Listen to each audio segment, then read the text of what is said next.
दोस्तों, रिटायरमेंट असल में एक तोहफा होता है, पूरी उम्र की मेहनत और संघर्ष के बाद मिलने वाली राहत। लेकिन सच्चाई यह है कि बहुत से लोग इसी मोड़ पर आकर कुछ ऐसी गलतियां कर बैठते हैं जो उनकी सेहत, आत्मसम्मान और जिंदगी की रफ्तार तक छीन लेती हैं। और सबसे हैरानी की बात यह है कि उन्हें इसका एहसास भी नहीं होता। अब आपके मन में सवाल होगा कि आखिर ये गलतियां कौन सी हैं, तो चलिए जानते हैं। इस वीडियो में हम बात करेंगे उन 7 आम भूलों की जो कई बुजुर्गों को बीमार, अकेला और मानसिक रूप से कमजोर बना देती हैं। साथ ही हर गलती के साथ मैं आपको दूंगा एक सच्चा किस्सा और उसका हल, ताकि ये समय आपके लिए जीवन का सबसे सुनहरा दौर साबित हो। सबसे अहम बात यह है कि इन गलतियों को सुधारा जा सकता है, बस जरूरत है थोड़ी समझ और सही दिशा की। लेकिन इनमें से एक गलती ऐसी भी है जो सबसे आम है, सबसे खतरनाक है और ज्यादातर लोग रोजाना उसे दोहराते हैं। उस पर हम तीसरे नंबर पर चर्चा करेंगे। मगर उससे पहले जान लेते हैं वो वजह जिससे रिटायरमेंट की शुरुआत ही गलत राह पर चली जाती है। मिस्टेक 1, अचानक जीवन से दूरी बना लेना। कहानी शुरू होती है श्री दयानंद वर्मा जी से, जिन्होंने 61 साल की उम्र में बैंक की नौकरी से रिटायरमेंट लिया। नौकरी के दिनों में सुबह 6 बजे उठकर तैयार होते थे, दफ्तर जाते थे और हर किसी से जुड़ाव रखते थे। लेकिन रिटायरमेंट के बाद उन्होंने धीरे धीरे सब छोड़ दिया। अब देर तक सोते रहते हैं, किसी से बातचीत नहीं करते और अंदर ही अंदर एक गहरे अकेलेपन में डूबते चले गए। समाधान? याद रखिए, रिटायरमेंट सिर्फ नौकरी से होता है, जिंदगी से नहीं। सुबह का तय रूटीन बनाए रखें, हल्की सैर करें, अखबार पढ़ें, दोस्तों को फोन करें या घर के छोटे कामों में हाथ बटाएं। यही चीजें आपके जीवन से जोड़कर रखेंगी। मिस्टेक 2, शरीर को पूरी तरह आराम दे देना। रिटायरमेंट के बाद कई लोग सोचते हैं कि अब बस आराम ही करना है, लेकिन यही आदत धीरे धीरे शरीर को जड़ बना देती है। हड्डियां अकड़ जाती हैं और मांसपेशियां कमजोर होने लगती हैं। मेरी बुआ जी शकुंतला देवी जी एक शानदार उदाहरण है। 66 की उम्र में भी रोजाना 15-20 मिनट गार्डनिंग करती थीं, सीढ़ियां चढ़ती थीं और घर का काम संभालती थी। आज 76 की उम्र में भी वो बिल्कुल सक्रिय है। समाधान? चलते रहिए, चाहे वो गार्डनिंग हो, हल्की कसरत, पहनना या घर के छोटे मोटे काम।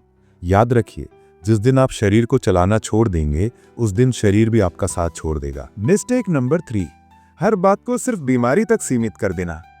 रिटायरमेंट के बाद सबसे बड़ी गलती जो लोग करते हैं वो है कि उनकी हर बातचीत का केंद्र सिर्फ बीमारियां बन जाती हैं।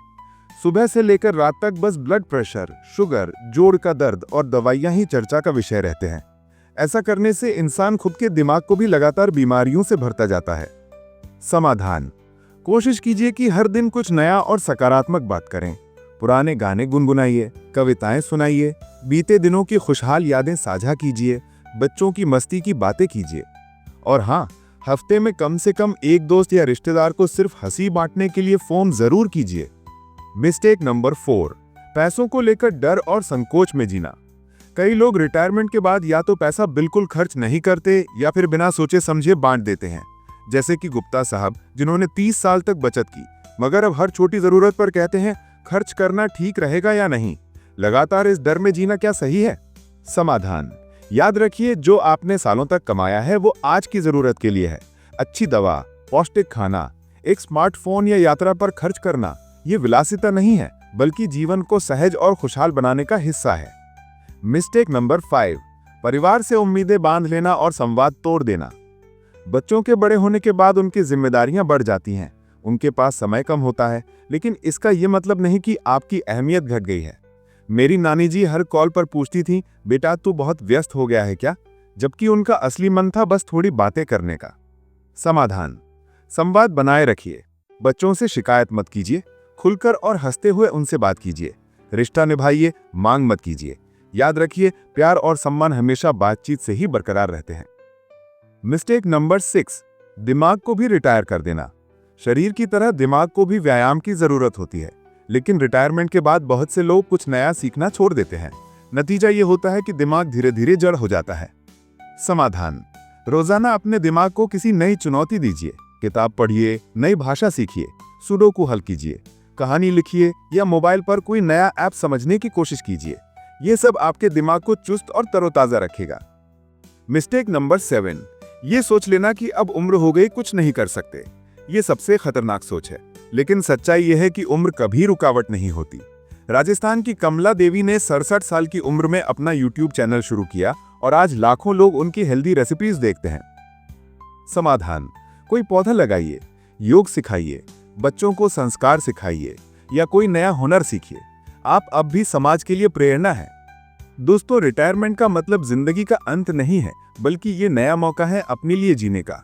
जो समय आपने हमेशा दूसरों के लिए दिया, उसका थोड़ा हिस्सा अब खुद पर भी लगाइए।